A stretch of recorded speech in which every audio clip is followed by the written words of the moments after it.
មាសជាធាតុកម្រនិងមានតម្លៃខ្ពស់សម្រាប់មនុស្សជាតិវាមិនត្រឹមតែមានតួនាទីសំខាន់ក្នុងឧស្សាហកម្មនិងបច្ចេកវិទ្យាប៉ុណ្ណោះទេប៉ុន្តែវាក៏មានសារៈសំខាន់យ៉ាងខ្លាំងក្នុងការស្រាវជ្រាវរូបវិទ្យានុយក្លេអ៊ែរផងដែរមាសត្រូវបានប្រើជាស៊ុយឬ target material ភាគល្អិតឬនឺត្រុងត្រូវបានបាញ់ប៉ះលើវាដើម្បីសិក្សាអំពីអន្តរកម្មនុយក្លេអ៊ែរនិងរចនាសម្ព័ន្ធស្នូលអាតូមមាសមានអ៊ីសូតូបស្ថិរតែមួយគត់គឺមាសដែលមានម៉ាស197ពាក្យថាស្ថិរមានន័យថាវាមិនមែនជាសារធាតុវិទ្យាកម្មទេខណៈដែលអ៊ីសូតូបផ្សេងទៀតរបស់មាសភាគច្រើនជាសារធាតុវិទ្យាកម្មដោយសារតែមាសមានអ៊ីសូតូបស្ថិរតែមួយគត់គឺមាស197នឹងហើយដែលធ្វើឲ្យការគណនានិងការវាស់វែងមានភាពច្បាស់លាស់ព្រោះមិនមានការច្របូកច្របល់ពីអ៊ីសូតូបផ្សេងឡើយមាសត្រូវបានប្រើសម្រាប់វាស់ neutron flux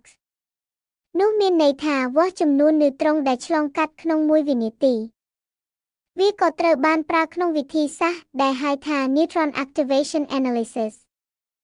ឬ NAA វិធីនេះអាចវិភាគធាតុគីមីក្នុងគំរូតាមរយៈការវាស់កាំរស្មីដែលបញ្ចេញបន្ទាប់ពីបាញ់នឺត្រុងមាសក៏ត្រូវបានប្រើសម្រាប់ធ្វើ calibration ឧបករណ៍វាស់វែងនុយក្លេអ៊ែរក្នុងការស្រាវជ្រាវកម្រិតខ្ពស់ដូចជាការប៉ះទង្គិចរវាងមាសនិងមាស Real collisions នៅមន្ទីរពិសោធន៍ RHEC Relativistic Heavian Collider អ្នកវិទ្យាសាស្ត្របាញ់អ៊ីយ៉ុងមាសឲ្យប៉ះគ្នានៅល្បឿនជិតល្បឿនពន្លឺពេលនុយក្លេអ៊ែរធ្ងន់ពីរប៉ះគ្នាថាមពលខ្ពស់ខ្លាំងត្រូវបានបង្កើតឡើងដែលអាចបំបែកប្រូតុងនិងនឺត្រុងទៅជាភាគល្អិតមូលដ្ឋានរបស់វាគឺ quarks និងgluonsស្ថានភាពនេះត្រូវបានគេហៅថា quark gluon plasma វាជាស្ថានភាពដែលគេជឿថាមាននៅដើមចក្រវាឡបន្ទាប់ពី Big Bang ប្រហែលប៉ុន្មានមីក្រូវិនាទីដំបូង